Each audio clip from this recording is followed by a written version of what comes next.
Durante un crucero familiar, mi yerno me empujó al mar y gritó: «Es hora de aprender a nadar con los tiburones». Después de que me rescataron, solo dije 3 palabras. Cuando regresamos, corrí al banco, cancelé las tarjetas de crédito, vendí la casa y desaparecí. Cuando llamaron rogando por dinero. Me alegra tenerlos aquí. Sigue mi historia hasta el final y comenta la ciudad desde la que me estás viendo para que pueda ver hasta dónde ha llegado mi relato. Nunca pensé que unas vacaciones familiares podrían convertirse en una sentencia de muerte. A los 65 años, había sobrevivido a la construcción de una empresa constructora desde cero. Crié a mi hija como padre soltero y capeé cada tormenta que la vida me lanzó. Pero nada me preparó para el momento en que mi propio yerno intentó asesinarme en medio del mar Caribe. El crucero fue idea de Sara. «Papá, has estado trabajando demasiado», dijo durante la cena hace 3 semanas. Su voz era dulce como la miel. Guillermo encontró esta increíble oferta para un crucero de 7 días por el Caribe. Será perfecto. Solo nosotros 3, tiempo de calidad en familia. Guillermo asintió con entusiasmo, mostrando esa sonrisa ensayada que había encantado a mi hija para que se casara con él hace 5 años. En aquel entonces, pensé que él era bueno para ella. Me equivoqué en muchas cosas. El barco era magnífico, le concedo eso. 15 cubiertas de lujo, restaurantes con nombres que no podía pronunciar, y un precio que hizo que mi cartera llorara. Guillermo insistió en que nos cambiáramos al paquete premium. Tratamientos de spa, cenas de especialidad, todo el paquete. Invito yo, Gerardo, dijo, dándome palmaditas en el hombro. Te mereces lo mejor. En ese momento, pensé que era generoso. Ahora sé que era dinero para limpiar su culpa. Los primeros 2 días fueron perfectos. Demasiado perfectos. Sara parecía genuinamente feliz, riéndose de las bromas de Guillermo, entrelazando su brazo con el mío mientras caminábamos por la cubierta. Guillermo estaba atento, preguntando sobre mi negocio, mis planes para la jubilación. Sabes, Gerardo, realmente deberías pensar en bajar el ritmo. Disfrutar un poco la vida. Te lo has ganado. La forma en que lo dijo me dio un escalofrío en la espalda, pero no le di importancia. Tal vez solo me estaba volviendo paranoico en mi vejez. Fue en el tercer día cuando todo cambió. Estábamos en la cubierta superior después de la cena, el océano extendiéndose infinitamente en todas direcciones. Las luces del barco proyectaban sombras danzantes sobre el agua, y la mayoría de los pasajeros se habían retirado a los salones o a sus camarotes. Guillermo sugirió que tomáramos un poco de aire fresco lejos de la multitud. Las estrellas son increíbles aquí afuera, dijo. Sara se quedó atrás, afirmando que necesitaba llamar a su amiga Lilia. Algo extraño, ya que nunca antes había mencionado a Lilia.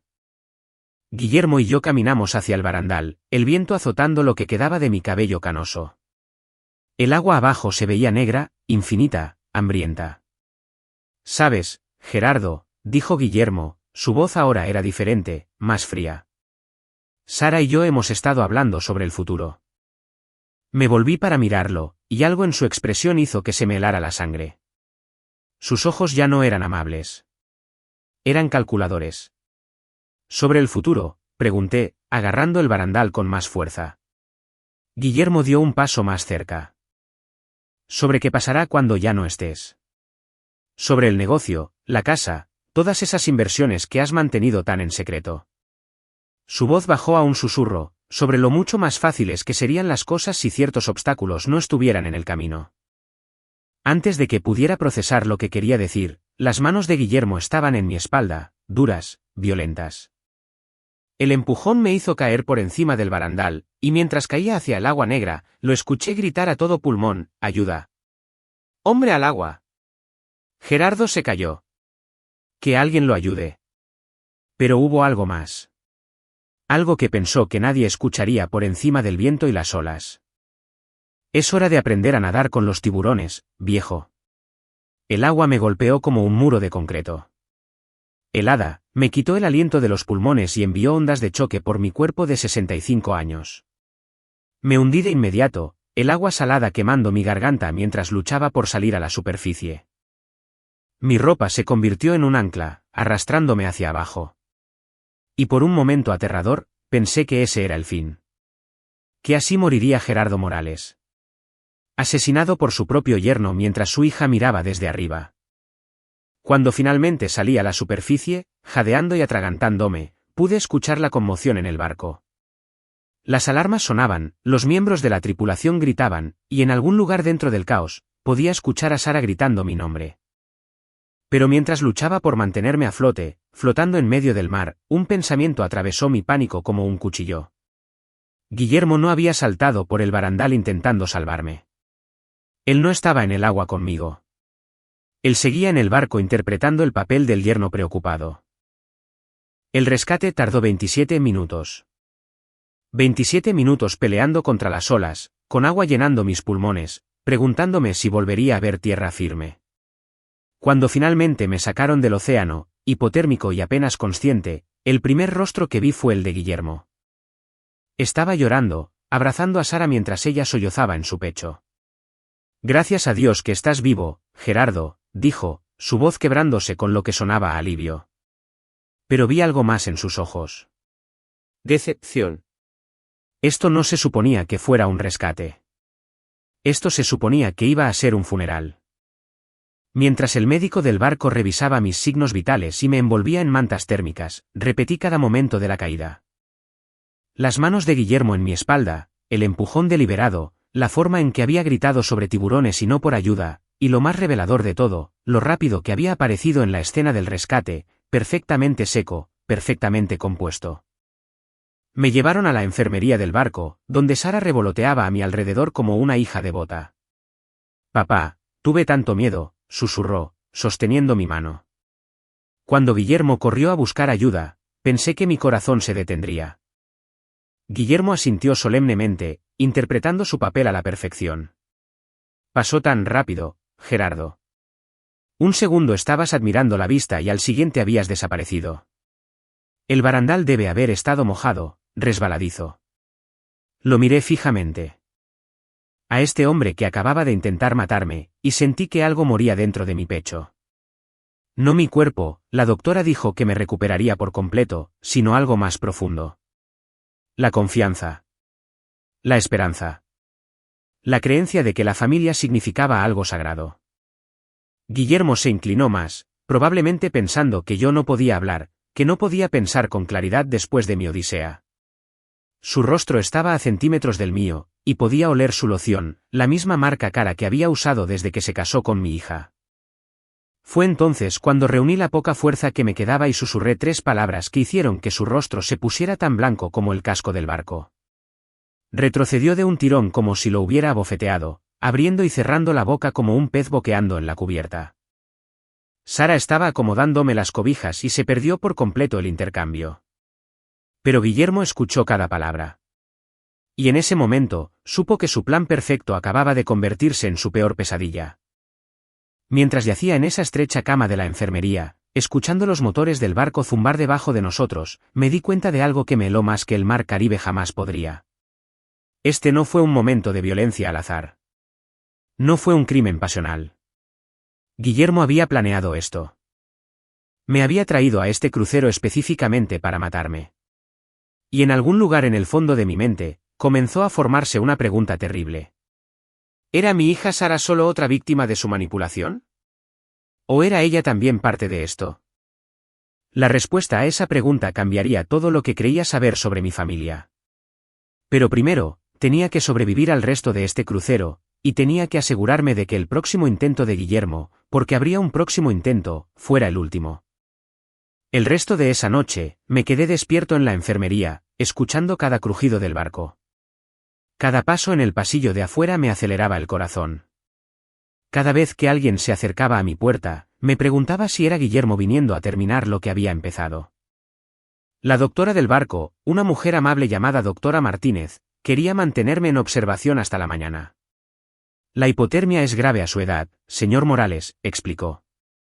Su temperatura corporal bajó a niveles peligrosos. Lo que ella no sabía era que la sangre ya se me había helado mucho antes de tocar esa agua. Guillermo y Sara me visitaron 3 veces durante la noche. Cada visita era una actuación perfectamente coreografiada de preocupación y alivio. Sara me tomaba de la mano, con los ojos rojos de llorar, mientras Guillermo se paraba detrás de ella con la mano en su hombro interpretando al esposo solidario.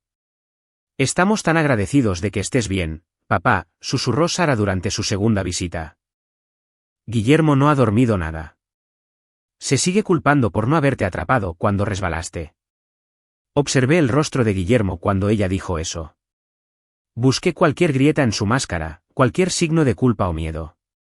En cambio, vi algo mucho más perturbador. Cálculo. Estaba estudiando mis reacciones, midiendo mis respuestas, tratando de evaluar cuánto recordaba de nuestro encuentro en el barandal. Cuando nuestras miradas se cruzaron, se inclinó un poco hacia adelante, su voz suave con falsa preocupación. Nos tenías tan preocupados, Gerardo. ¿Recuerdas lo que pasó? La caída debe haber sido traumática. Fue entonces cuando tomé la decisión más importante del crucero. Le daría exactamente lo que quería ver. A un viejo confundido y agradecido que no sospechaba nada. Todo es muy confuso, dije, dejando que mi voz temblara un poco. Recuerdo mirar las estrellas, sentirme mareado. El barandal estaba mojado. Creo que todo después de eso es solo agua oscura. Los hombros de Guillermo se relajaron casi imperceptiblemente. Sara me apretó la mano con más fuerza. No te preocupes por recordar, papá.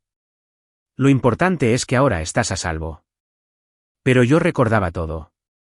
Cada palabra que Guillermo había susurrado sobre obstáculos y futuros más fáciles. Cada detalle de sus manos en mi espalda. Y más claramente, recordaba esas 3 palabras que le había susurrado.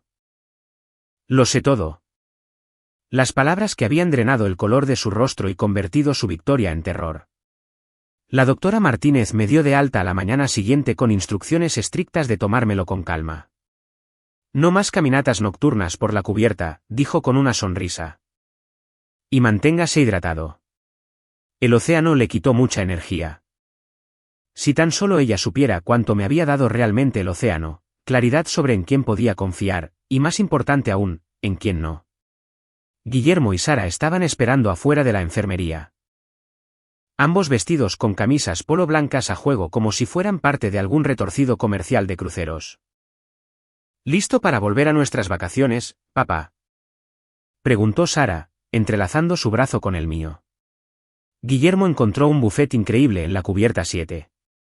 Necesitas recuperar tu fuerza. Guillermo asintió con entusiasmo, pero lo atrapé revisando su reloj de nuevo. Había estado haciendo eso constantemente desde el rescate, como si estuviera operando bajo algún tipo de horario. El buffet estaba abarrotado, lleno de pasajeros llenando sus platos con fruta fresca y pan dulce. Interpreté mi papel a la perfección, el sobreviviente tembloroso, agradecido de estar vivo. Pero mientras mordisqueaba el pan tostado y tomaba café, observaba. Guillermo y Sara estaban sentados frente a mí, y comencé a notar cosas que antes había pasado por alto. La forma en que se comunicaban sin palabras. Como Sara miraba a Guillermo antes de responder mis preguntas. Como Guillermo le tocaba el brazo cada vez que yo mencionaba sentirme mejor o más fuerte. ¿Saben qué?, dijo Guillermo de repente, con un tono demasiado alegre, demasiado casual. Ya que te sientes mejor, tal vez deberíamos reservar esa excursión en Cozumel mañana. El tour en helicóptero por la isla. Te encantarían las vistas, Gerardo. El tenedor de Sara se detuvo a mitad de camino hacia su boca. Y le lanzó a Guillermo una mirada que no pude descifrar. ¿Miedo? ¿Advertencia? ¿Estás seguro de que papá está listo para eso?, preguntó. Después de lo de ayer, tal vez algo más tranquilo sería mejor. La mandíbula de Guillermo se tensó casi imperceptiblemente. Claro. Por supuesto. Tal vez lo de nadar con delfines entonces. Estaba presionando de nuevo, tratando de meterme en situaciones donde pudieran ocurrir accidentes. Nadar con delfines. Qué conveniente. Qué perfecto para un hombre que ya había intentado ahogarme una vez. De hecho, dije, dejando la taza de café con cuidado deliberado, creo que preferiría relajarme en el barco mañana, tal vez pasar un tiempo en la habitación y recuperar el sueño. Observé cuidadosamente el rostro de Guillermo mientras hablaba. Por un solo instante, su máscara cayó, y vi pura frustración destellar en sus facciones, pero Sara no lo notó. Estaba demasiado ocupada siendo la hija preocupada. Eso suena perfecto, papá. Necesitas descansar después de lo que pasaste. Después del desayuno, Sara se disculpó para llamar a su trabajo. Algo sobre la fecha de entrega de un proyecto que no podía perderse, ni siquiera en vacaciones.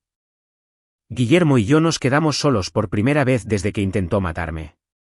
Caminamos lentamente por la cubierta, pasando junto a otros pasajeros que no tenían idea de que estaban presenciando un baile entre el depredador y la presa. Hermosa mañana, dijo Guillermo, su voz cuidadosamente neutral. Es difícil creer que lo de ayer haya pasado. Estuve de acuerdo, deteniéndome en un barandal, uno diferente esta vez, con más gente alrededor. Es curioso cómo la vida puede cambiar en un instante. Guillermo estudió mi rostro, buscando un significado oculto. Pareces estar manejándolo bien. Algunas personas estarían traumatizadas después de una experiencia así. Me volví para mirarlo directamente y por un momento dejé que viera algo real en mis ojos. No el anciano confundido que había estado fingiendo ser, sino el astuto hombre de negocios que había construido un imperio desde cero. Oh, claro que me ha cambiado, Guillermo. Más de lo que podrías pensar. Parpadeó, la incertidumbre destellando en sus facciones. Antes de que pudiera responder, Sara reapareció un poco sin aliento. Siento haberme tardado tanto. Hubo una crisis en la oficina. Pero algo en su comportamiento había cambiado.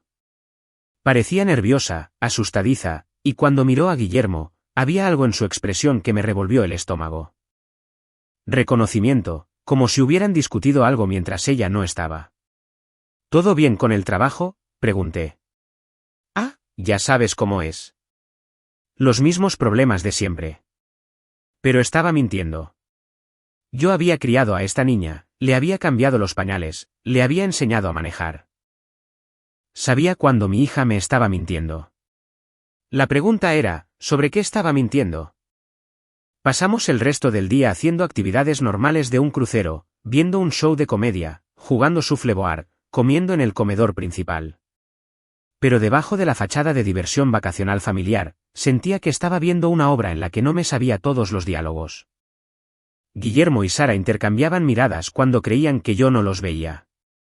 Tenían conversaciones en susurros que se detenían abruptamente cuando me acercaba, y un par de veces atrapé a Guillermo en el teléfono, hablando en voz baja, alejándose cuando me veía venir.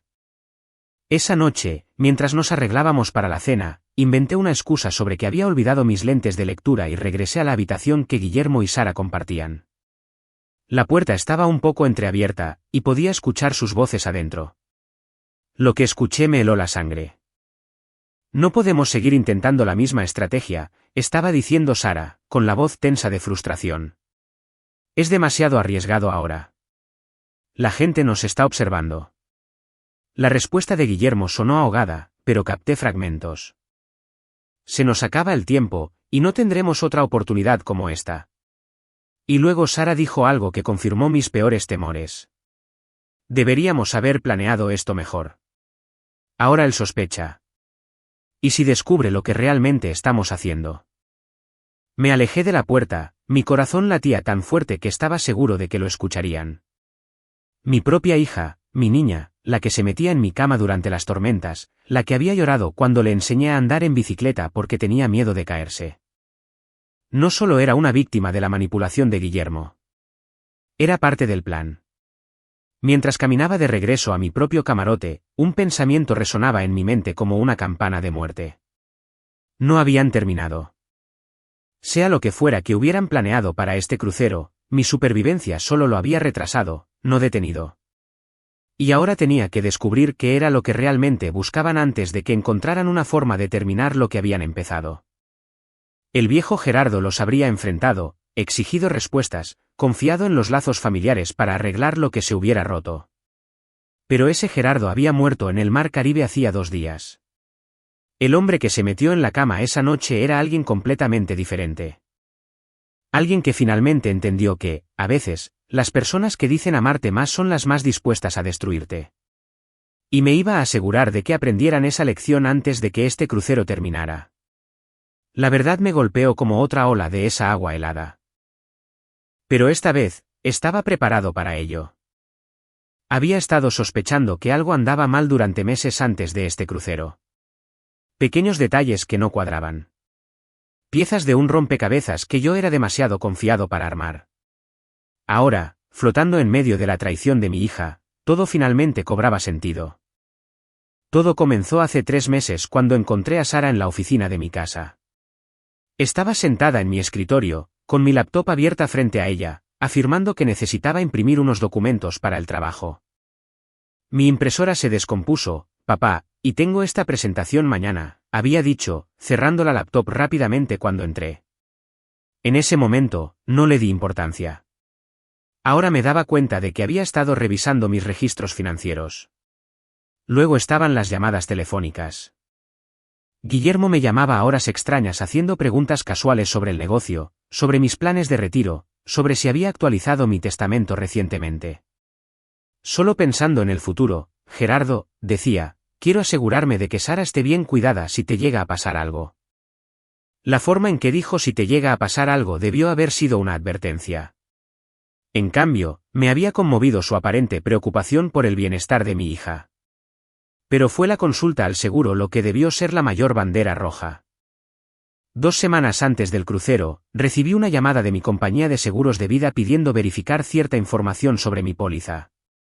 Tenemos una solicitud reciente para aumentar el monto de su cobertura, había dicho el representante.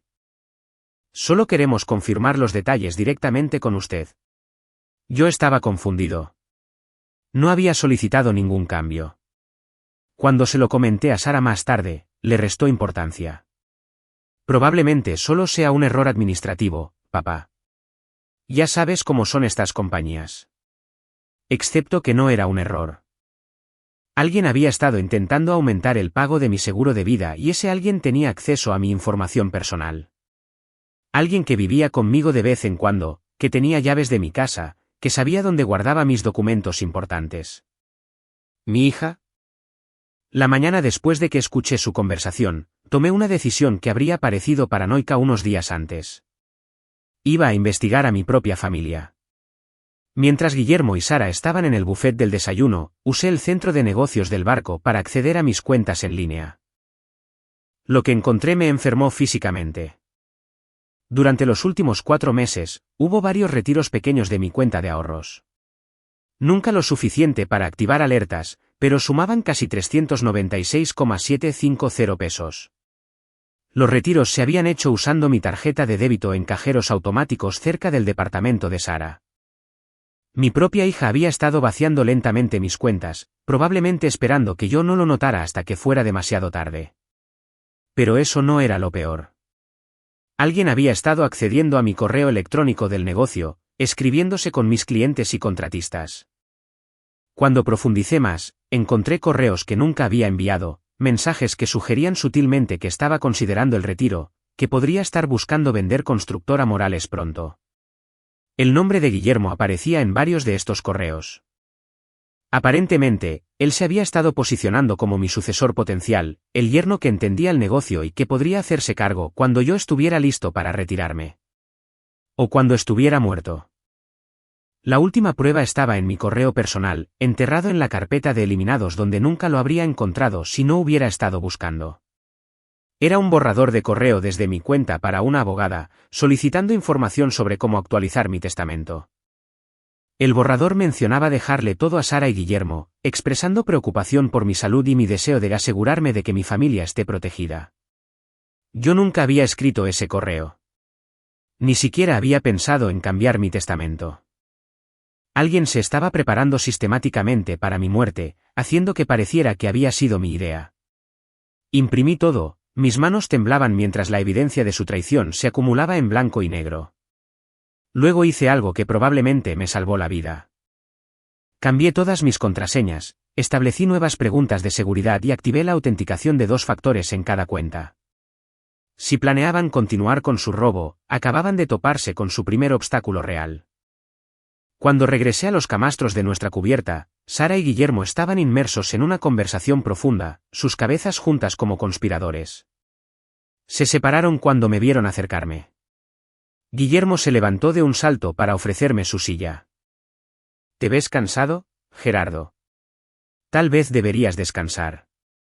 Estoy bien, dije, acomodándome en la silla y sacando un libro que no tenía intención de leer. En cambio, los observaba por encima de las páginas, catalogando cada mirada nerviosa, cada palabra susurrada, cada momento de comunicación que yo había estado demasiado ciego para ver antes. Alrededor del mediodía, Sara anunció que iría al spa para un masaje que había reservado. Me iré por unas 2 horas, dijo, dándome un beso en la mejilla. Tú y Guillermo pueden tener algo de tiempo de chicos. El beso se sintió como una traición en mi piel. Después de que se fue, Guillermo sugirió que fuéramos a comer algo al bar de deportes en la cubierta 12. Tienen el partido, dijo. Pensé que tal vez querrías verlo, pero noté que eligió una mesa en la esquina, lejos de los demás clientes, donde nuestra conversación no sería escuchada. Sabes, Gerardo, dijo después de que ordenamos, he estado pensando en lo que dijiste ayer sobre que las cosas estaban confusas después de tu caída. Se inclinó hacia adelante, su voz tomando ese tono preocupado que ahora reconocía como manipulación. Los problemas de memoria pueden ser graves a tu edad. Tal vez deberías ver a un doctor cuando regresemos. Le sostuve la mirada con firmeza. Mi memoria está perfecta, Guillermo. Clara como el agua, de hecho. Algo parpadeó en sus ojos. Ah, bueno, me alegra escuchar eso. Pero su mano se apretó alrededor de su botella de cerveza, y vi un músculo temblar en su mandíbula. De hecho, continué, he estado recordando muchas cosas últimamente, cosas que había olvidado o pasado por alto. Es curioso cómo una experiencia cercana a la muerte puede afinar tu enfoque. La sonrisa de Guillermo se volvió forzada, mecánica. ¿Qué tipo de cosas? Tomé un sorbo deliberado de mi agua, dejando que el silencio se prolongara entre nosotros. Oh, ya sabes, conversaciones que escuché por casualidad, documentos que encontré, llamadas telefónicas que no tenían mucho sentido en su momento. Hice una pausa, viendo cómo su rostro palidecía, el tipo de cosas que hacen a un hombre preguntarse en quién puede confiar realmente. Guillermo dejó su cerveza con las manos temblorosas. Gerardo, creo que tal vez el estrés de ayer te está afectando. Estás sonando un poco paranoico. ¿Lo estoy?, pregunté en voz baja, o finalmente estoy viendo las cosas con claridad por primera vez en meses. Antes de que pudiera responder, mi teléfono sonó. Era Marcos Villalobos, mi socio comercial durante los últimos 15 años, llamando desde nuestra oficina allá en Monterrey. Contesté en altavoz. En parte porque quería que Guillermo escuchara esta conversación y en parte porque quería probar una teoría. Gerardo, gracias a Dios que estás bien, dijo Marcos. Me acabo de enterar de tu accidente. ¿Cómo te sientes? Mucho mejor, gracias. Solo disfrutando un poco de tiempo en familia en el crucero. Qué bueno, qué bueno. Escucha, odio molestarte mientras estás de vacaciones. Pero tenemos una situación aquí. Ese contrato de Johnson en el que hemos estado trabajando. Dicen que enviaste un correo la semana pasada acordando términos que nunca discutimos. Algo sobre traer a un nuevo gerente de proyecto llamado Guillermo Morales. No tengo registro de esa conversación. Observé el rostro de Guillermo mientras Marcos hablaba. El color se esfumó de sus mejillas y el sudor perlaba su frente a pesar del aire acondicionado. ¿Eso es interesante, Marcos? No recuerdo haber enviado ese correo. Eso imaginé. Todo parecía raro. ¿Debo ignorarlo entonces? Sí, ignóralo por completo. Y Marcos, cuando regrese, vamos a organizar una junta para revisar toda nuestra correspondencia reciente. Tengo el presentimiento de que podríamos encontrar otras comunicaciones que en realidad no envié. Después de colgar, Guillermo se quedó mirando sus manos, ya sin hacer contacto visual. Gerardo, ¿puedo explicarlo? Estoy seguro de que puedes, dije tranquilamente. Estoy seguro de que tienes explicaciones para muchas cosas. La pregunta es qué tanto de eso sería cierto. La cabeza de Guillermo se levantó de golpe y por un momento vi al hombre real detrás de la máscara. Frío, calculador, desesperado. No entiendes la presión bajo la que estamos. Sara ha estado batallando desde que perdió su trabajo, y yo tengo deudas. ¿Así que decidiste matarme por mi dinero? Las palabras quedaron flotando en el aire como una sentencia de muerte. La boca de Guillermo se abría y cerraba, pero no salía ningún sonido. A nuestro alrededor, los demás pasajeros reían y platicaban, ajenos a la confrontación que ocurría en nuestra mesa de la esquina. No se suponía que pasara así, susurró finalmente. La caída debía parecer accidental, rápida y limpia. No se suponía que sobrevivieras. Ahí estaba, la confesión que había estado esperando, entregada con el tono casual de alguien que habla sobre el clima. Mi yerno acababa de admitir el intento de asesinato y parecía casi aliviado de decirlo finalmente en voz alta. ¿Y Sara? Pregunté, aunque ya sabía la respuesta. El silencio de Guillermo me dijo todo lo que necesitaba saber. Me levanté lentamente, mis piernas estaban más firmes de lo que habían estado desde que salí de ese océano helado. Bueno, Guillermo, tengo noticias para ti. Sí sobreviví. Y ahora que sé de lo que tú y mi hija son realmente capaces, me voy a asegurar de que nunca tengan otra oportunidad de terminar lo que empezaron. Mientras me alejaba de esa mesa, dejando a Guillermo sentado solo con su confesión y su miedo, sentí algo que no había experimentado en meses. ¿Control?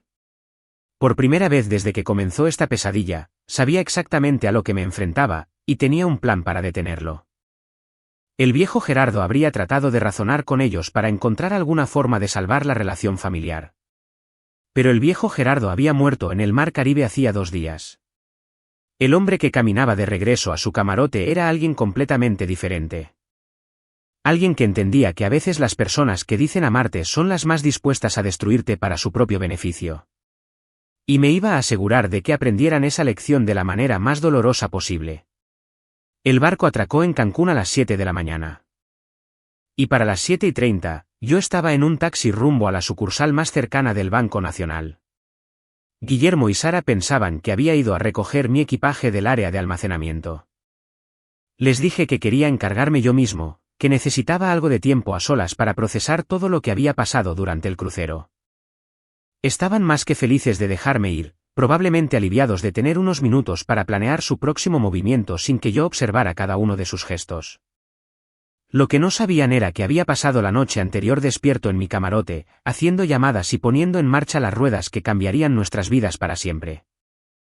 El internet satelital del barco había sido caro, pero valió cada peso para acceder a mis cuentas y comenzar el proceso que terminaría con su plan de forma permanente. Mi primera parada fue con Margarita Chávez, mi ejecutiva de cuenta personal durante los últimos 12 años. Ella me estaba esperando en su oficina, con una pila de documentos ya preparados en su escritorio. Margarita siempre había sido eficiente, pero la urgencia en mi voz durante nuestra llamada a altas horas de la noche la había convencido de llegar temprano y encargarse de esto personalmente. Gerardo, tengo que decir que esto es muy inusual, dijo mientras me acomodaba en la silla frente a ella. ¿Estás absolutamente seguro de que quieres seguir adelante con todos estos cambios? Asentí, mi determinación más fuerte que nunca. Margarita, alguien me ha estado robando. Alguien con acceso a mi información personal y mi confianza. Necesito asegurarme de que no puedan hacer más daño. El primer documento era un cierre total de mi cuenta de cheques principal, la que Sara había estado vaciando mediante esos pequeños y cuidadosos retiros. Margarita procesó el cierre e inmediatamente abrió una cuenta nueva en una sucursal diferente, una de la que ni Sara ni Guillermo tendrían conocimiento. El saldo restante de 816,132 pesos fue transferido a la nueva cuenta, a salvo de sus manos largas. Luego vinieron las tarjetas de crédito. Cada tarjeta a la que Sara pudiera haber tenido acceso, y considerando que había vivido en mi casa intermitentemente durante años, esas eran la mayoría, fue cancelada de inmediato. Los representantes de servicio al cliente se disculparon por las molestias, pero les aseguré que era necesario. Sospecha de fraude, expliqué, lo cual era absolutamente cierto. Pero el banco era solo el principio. Mi siguiente parada fue la oficina de Patricia Herrera, la abogada que había manejado mis asuntos legales desde que fundé Constructora Morales hace 28 años.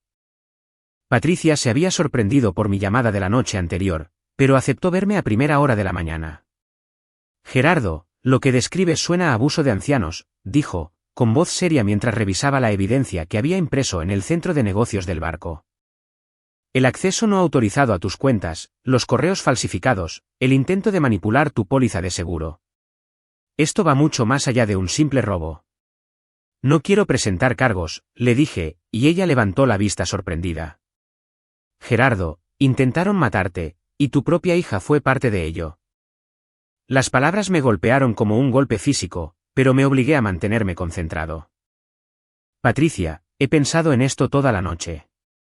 Los procesos legales tardarían años, y mientras tanto, ellos tendrían acceso a la información sobre mis bienes, las operaciones de mi negocio, todo. Quiero que se les corte el acceso total y permanentemente. Patricia asintió lentamente. ¿Qué quieres hacer? Quiero desaparecer de sus vidas tan por completo que nunca más me encuentren. Y quiero asegurarme de que no puedan beneficiarse de mi muerte si logran matarme después. Las siguientes 2 horas las pasamos reestructurando toda mi vida financiera.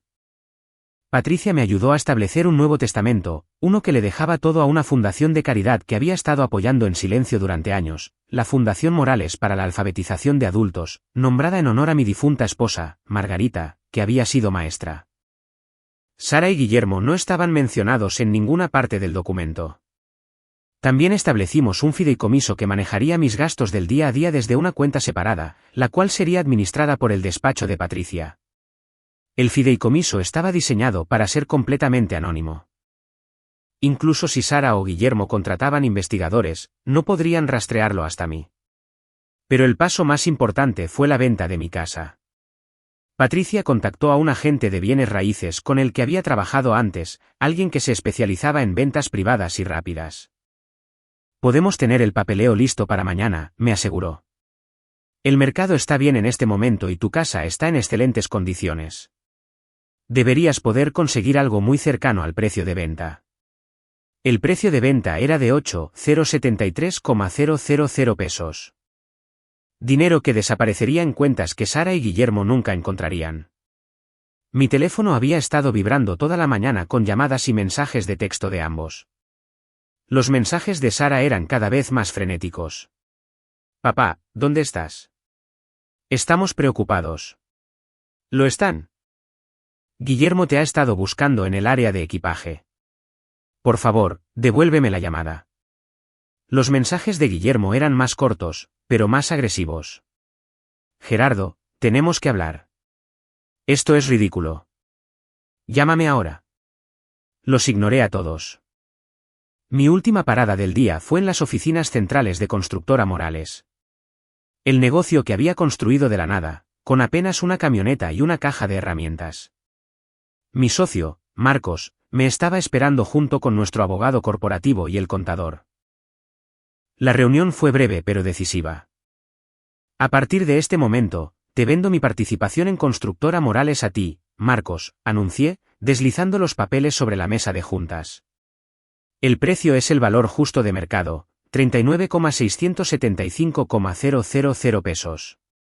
Pero quiero la transacción completada en un plazo de 48 horas. Marcos miraba los documentos en estado de shock.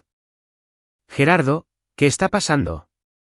Ayer estabas de vacaciones, y hoy estás vendiendo la empresa que pasaste 30 años construyendo. Complicaciones familiares, dije simplemente.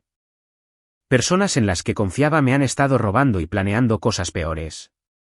Necesito asegurarme de que no puedan ponerle las manos encima a nada de lo que he trabajado. El contador revisó los números mientras el abogado examinaba el lenguaje legal. Todo estaba en orden.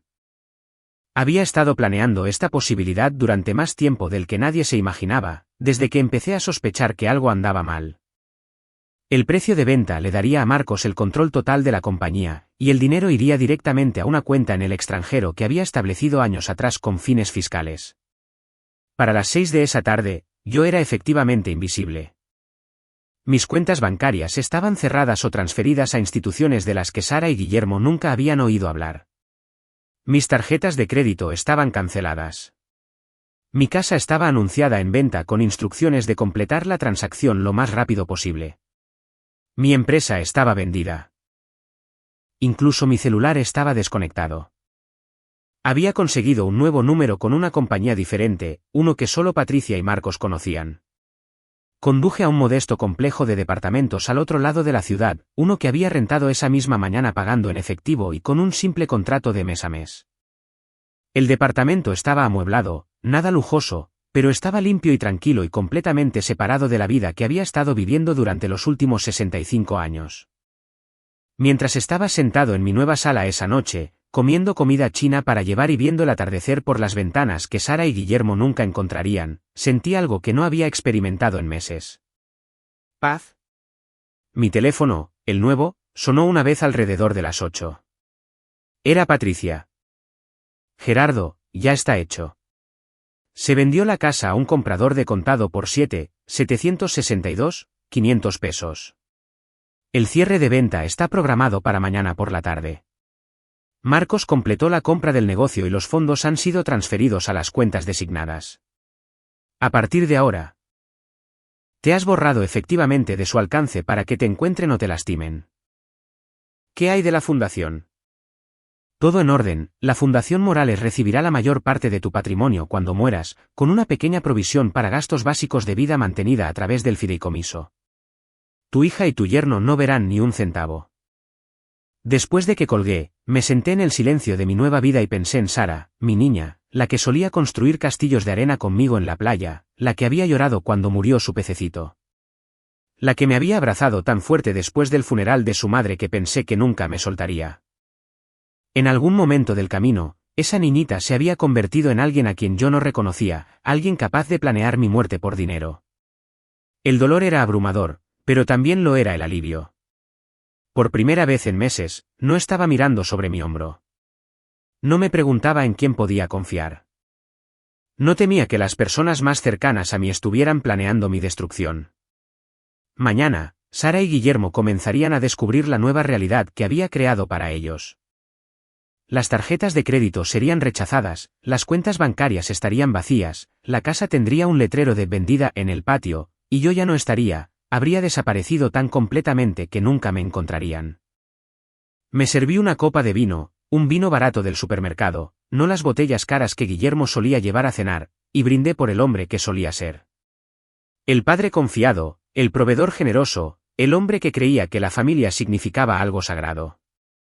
Ese hombre ya no existía, se había ahogado en el mar Caribe junto con sus ilusiones sobre las personas que más había amado. El hombre sentado en este modesto departamento, invisible e intocable, era alguien completamente diferente. Alguien que entendió que a veces el mayor acto de amor es alejarse antes de que las personas que afirman amarte puedan destruirte por completo.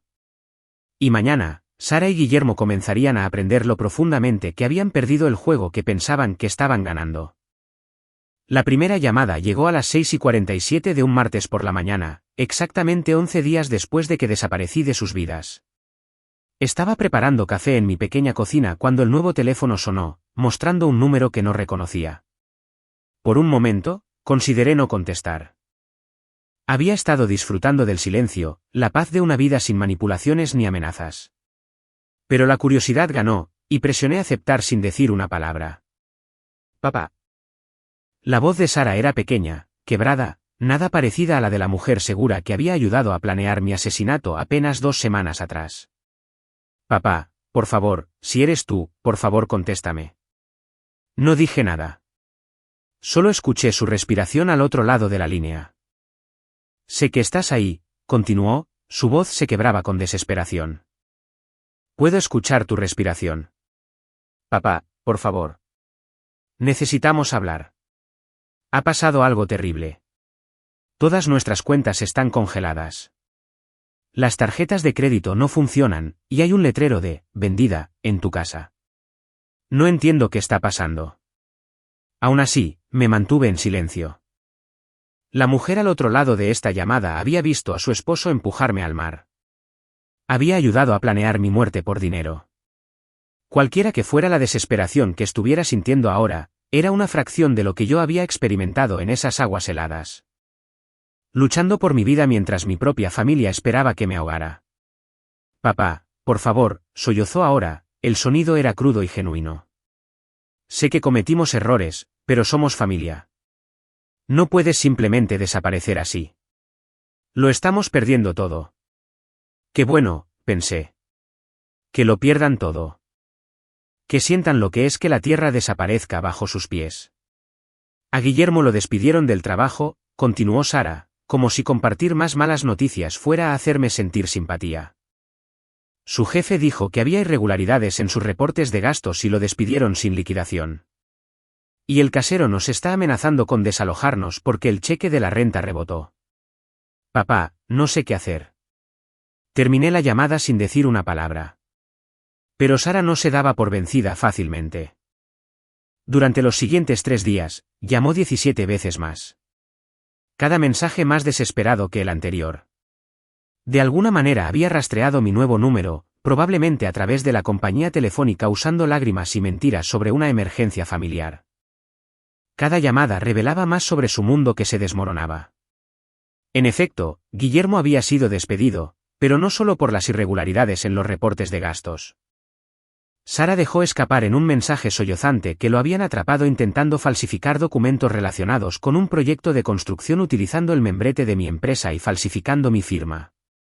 Marcos debió haber descubierto el patrón y lo reportó.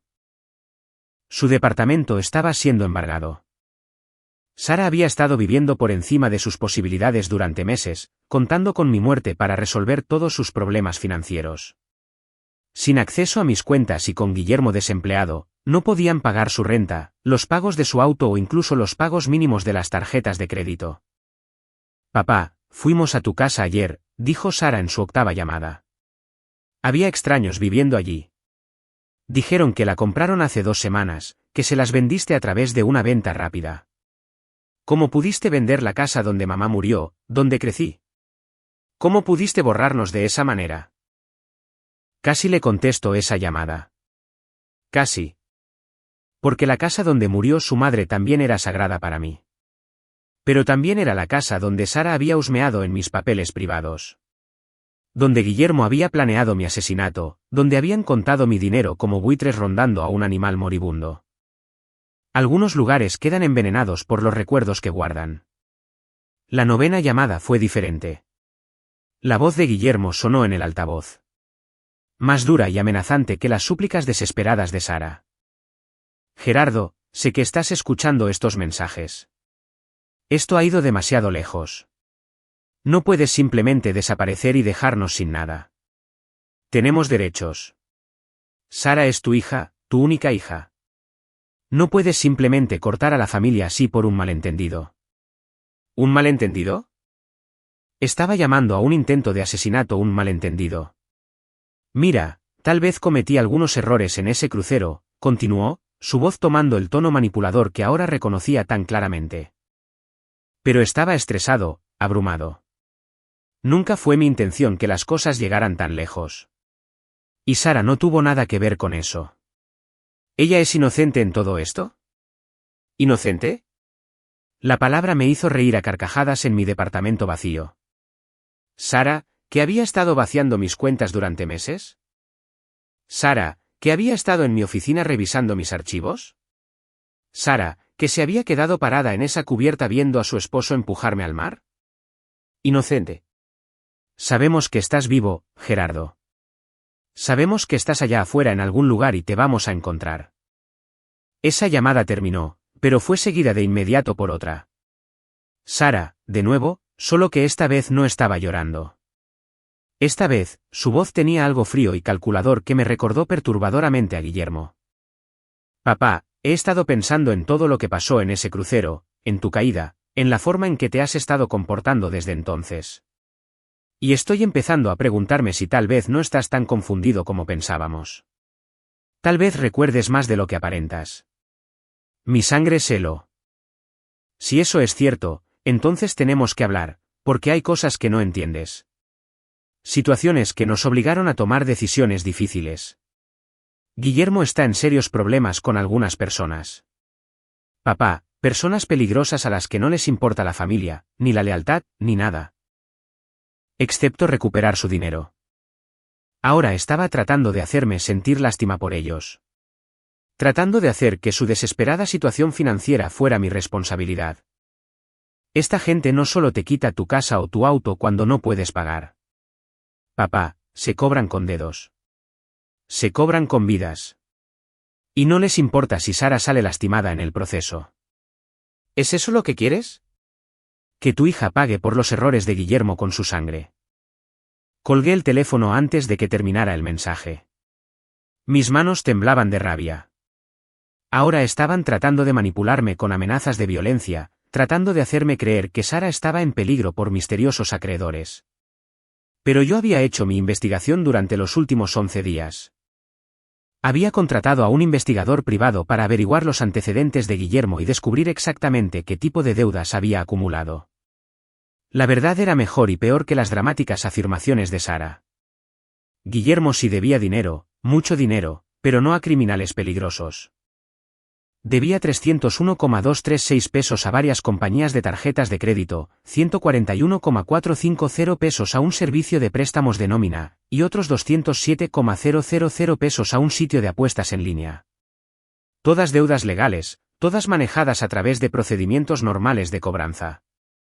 Nadie iba a lastimar a Sara, pero su crédito estaba arruinado y se enfrentaban a la bancarrota. Las llamadas continuaron durante otra semana, volviéndose más frenéticas y más manipuladoras con cada día que pasaba. Sara intentaba usar la culpa, recordándome recuerdos de la infancia y las vacaciones familiares. Guillermo intentó la intimidación, sugiriendo que abandonar a la familia era inmoral y posiblemente ilegal. Juntos, intentaron negociar, prometiendo devolver todo lo que habían robado si tan solo los ayudaba a recuperarse. Pero fue la 18ª llamada la que me rompió el corazón por completo. Papá, soy yo. La voz de Sara era apenas un susurro. Llamo desde el hospital. Guillermo. Guillermo intentó lastimarse a sí mismo anoche. Se tomó un montón de pastillas, dijo que no podía vivir con lo que habíamos hecho, dijo que ya no podía enfrentar las consecuencias. Sentí que se me apretaba el pecho, a pesar de todo lo que me habían hecho pasar. ¿Él está bien?, continuó rápidamente. Le hicieron un lavado de estómago y ahora está estable. Pero papá, él no es el mismo hombre con el que me casé. El estrés, la culpa, la presión financiera, lo están destruyendo. Y me está destruyendo a mí también. Hubo una larga pausa. Y cuando volvió a hablar, su voz era diferente, más pequeña, más parecida a la de la niñita que yo recordaba. Sé que lo que hicimos estuvo mal. Sé que te lastimamos de formas que probablemente no puedan perdonarse. Pero papá. Tengo miedo. Estoy sola. Y no sé cómo arreglar esto. Ni siquiera sé cómo llegamos a este punto. Cuando nos convertimos en el tipo de personas que lastimarían a alguien que aman. Cuando nos volvimos tan desesperados que el asesinato pareció una solución. Por primera vez desde el crucero, escuché remordimiento genuino en su voz. No era manipulación, no era un chantaje, sino un reconocimiento real de lo que habían hecho. No dejo de pensar en esa noche en el barco, en verte desaparecer por ese barandal. Y no puedo entender cómo me quedé ahí y dejé que sucediera. ¿Qué clase de hija hace eso? ¿En qué clase de persona me he convertido? La llamada terminó ahí. Y por primera vez en semanas, me encontré llorando. No por lo que había perdido, sino por lo que Sara había perdido. En algún momento del camino, mi niñita había intercambiado su alma por dinero. Y ahora finalmente estaba empezando a entender el precio que había pagado. Pero entender el costo de sus decisiones no borraba las consecuencias.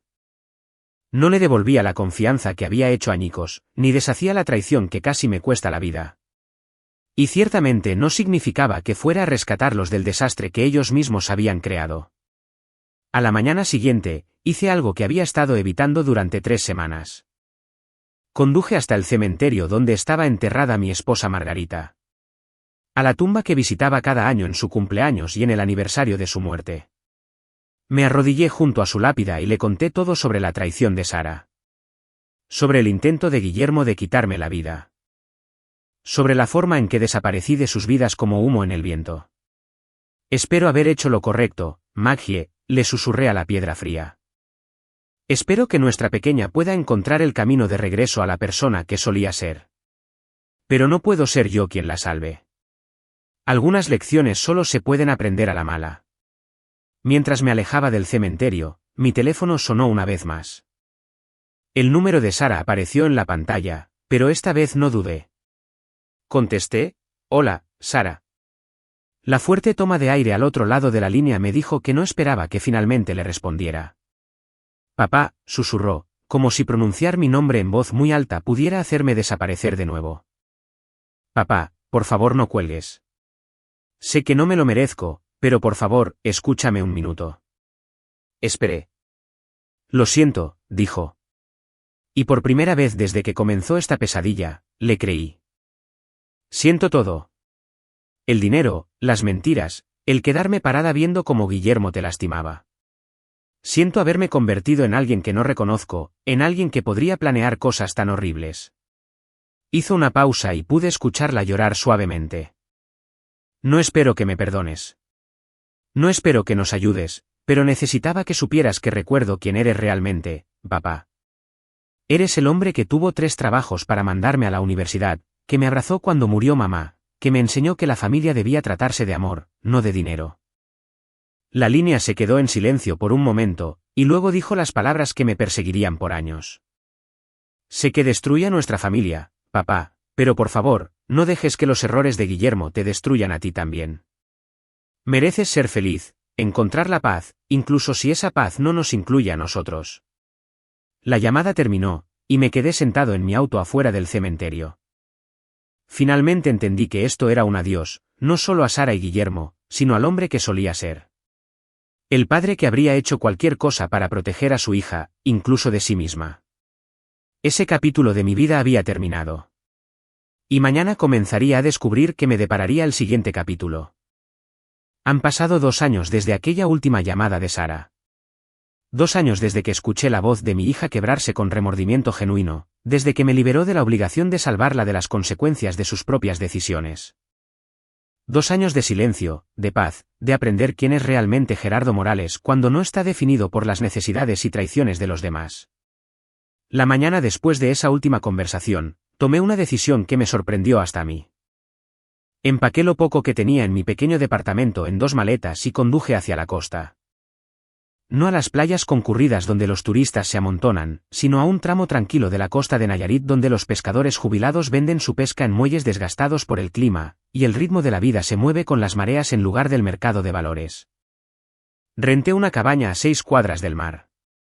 Un lugar sencillo de 2 habitaciones, con persianas azules y un porche delantero que mira hacia el amanecer. La renta es de 7,762 pesos al mes, pagados por el fideicomiso que Patricia maneja para mí. Es menos de lo que solía gastar en una cena para 3 personas, pero es suficiente. Más que suficiente.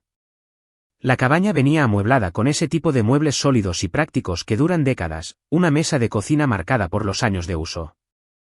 Libreros construidos por alguien que entendía que los libros necesitan hogares. Una base de cama que no rechina cuando sopla el viento. Todo lo que necesito y nada que no.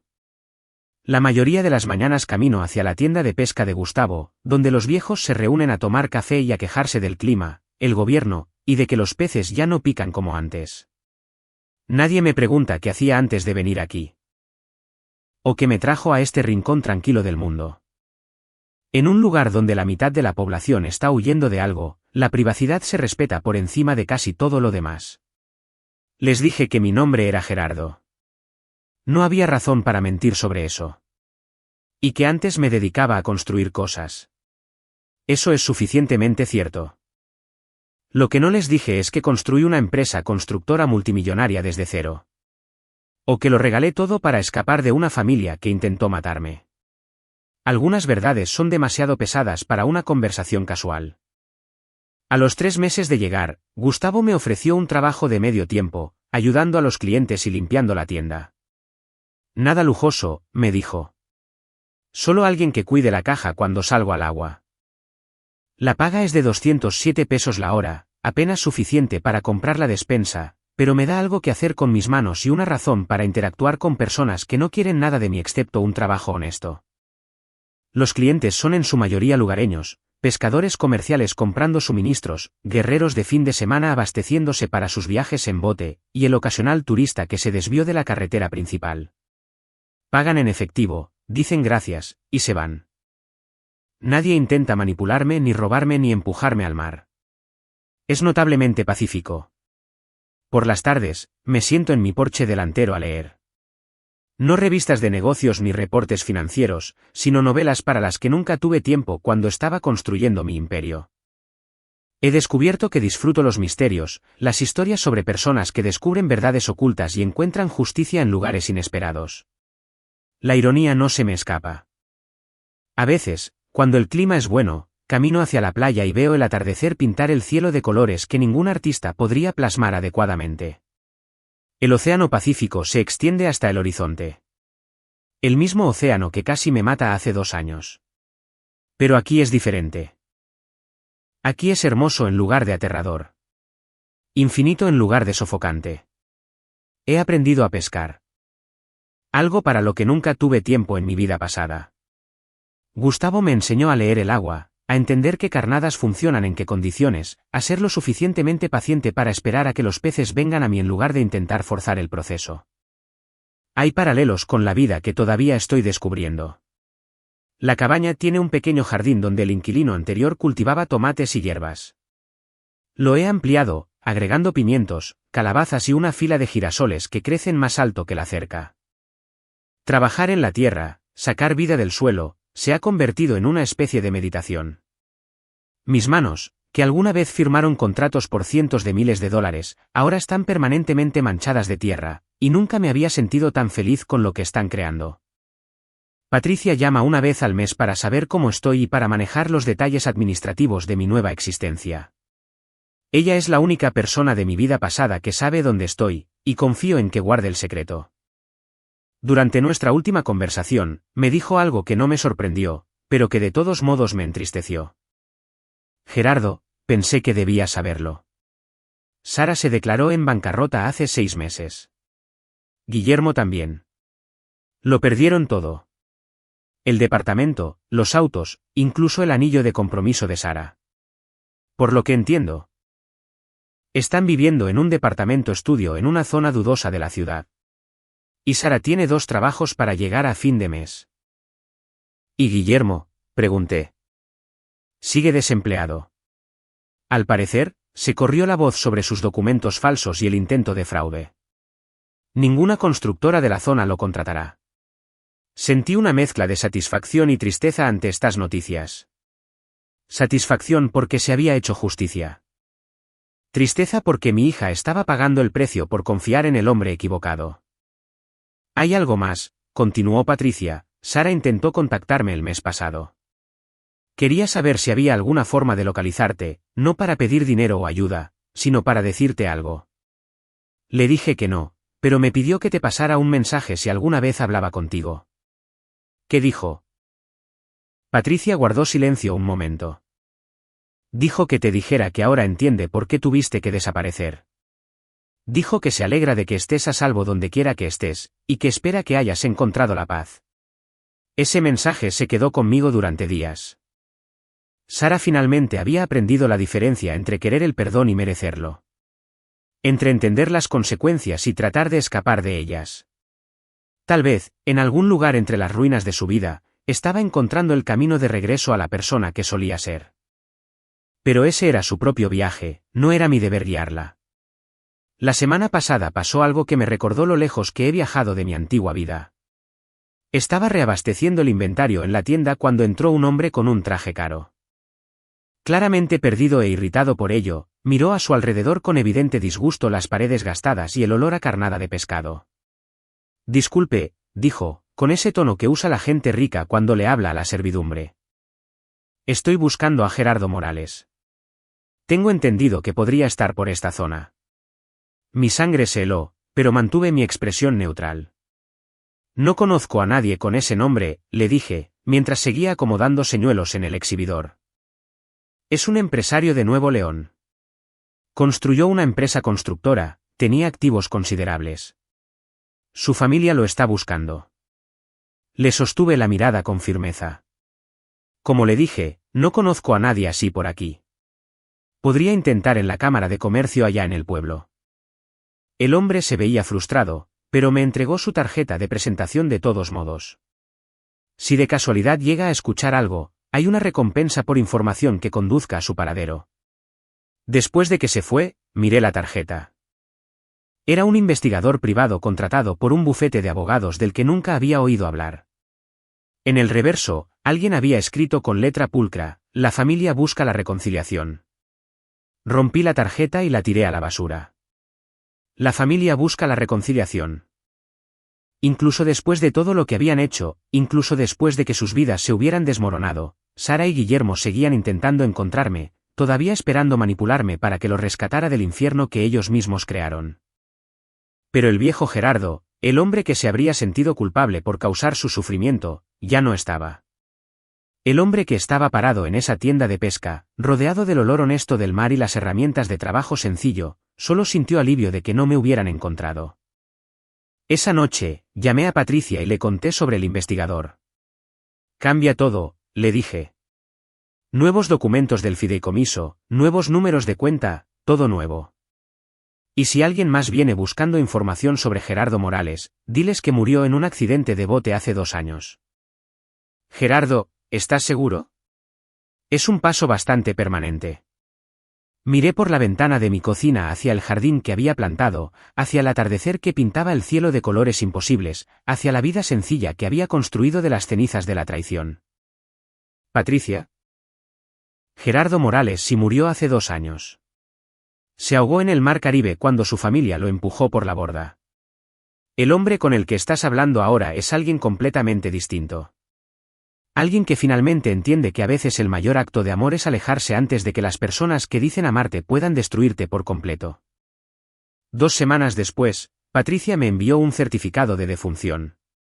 Según el registro oficial, Gerardo Morales falleció en un accidente de bote frente a la costa de Nayarit. Su cuerpo nunca fue recuperado. La Fundación Morales recibió todo su patrimonio tal como estaba planeado y continuaría apoyando programas de alfabetización para adultos a perpetuidad. Gerardo Morales estaba oficialmente muerto, y yo nunca me había sentido tan vivo. Esta mañana, desperté en mi cabaña junto al mar, preparé café con agua que no me preocupa que esté envenenada, y caminé hacia un trabajo donde mis compañeros no quieren matarme por dinero. Esta noche, cuidaré de mi jardín, leeré otro capítulo de la novela de misterio que empecé ayer, y me quedaré dormido sin preguntarme si el mañana traerá un nuevo intento contra mi vida. Las 3 palabras que le susurré a Guillermo en la enfermería del barco, lo sé todo, habían sido un tiro de advertencia en la proa de su barco que se hundía. Pero la verdadera victoria no estaba en esas palabras. La verdadera victoria fue aprender que no necesitaba derrotarlos para ganar. Solo necesitaba desaparecer por completo, volverme invisible a su agarre desesperado, encontrar la paz en una vida que ellos nunca podrían tocar. Algunas personas podrían decir que lo que hice fue cruel, dejar a mi hija sola para enfrentar las consecuencias de sus decisiones sin una red de seguridad, dejar que la desesperación de Guillermo lo consumiera sin ofrecerle ayuda. Pero he aprendido que a veces lo más cruel que le puedes hacer a alguien es seguir rescatándolo de sus propios errores. Sara y Guillermo tomaron sus decisiones en ese crucero cuando decidieron que mi vida valía menos que mi dinero. Ahora están viviendo con esas decisiones, aprendiendo que las acciones tienen consecuencias, descubriendo quiénes son realmente cuando las personas a las que han estado usando ya no están disponibles para ser usadas. En cuanto a mí, estoy aprendiendo quién soy cuando no estoy definido por las necesidades, demandas y traiciones de otras personas. Estoy descubriendo que la felicidad no requiere riqueza o estatus, ni siquiera familia. A veces solo requiere el valor de alejarte de todo lo que te está lastimando y empezar de nuevo con nada más que tu integridad intacta. El sol se está poniendo sobre el Pacífico ahora, pintando el cielo en tonos dorados y rosas que hacen que el agua parezca fuego líquido. Es el mismo océano que casi me mata. Pero desde este ángulo, a esta distancia, es hermoso en lugar de aterrador. Eso parece una metáfora de algo, pero estoy demasiado contento para tratar de descubrir exactamente de qué. Mañana, me despertaré en mi cabaña junto al mar, cuidaré mi jardín, iré a trabajar a la tienda de pesca y viviré otro día de la vida tranquila y honesta que he construido de los restos de la traición. Y Sara y Guillermo se despertarán en cualquier pequeño departamento que puedan pagar. Enfrentarán otro día de consecuencias que ellos mismos crearon y seguirán aprendiendo la lección más dura de todas, que algunos errores no se pueden deshacer. Que la confianza no se puede reconstruir. Y que algunas personas desaparecerán de tu vida tan completamente que pasarás el resto de tus días preguntándote si alguna vez realmente existieron. Yo existo. solo que ya no soy de ellos para que me encuentren. Y eso, he descubierto, es la venganza más perfecta de todas, llegar a ser tan feliz sin ellos que su misma existencia se vuelve irrelevante para mi paz.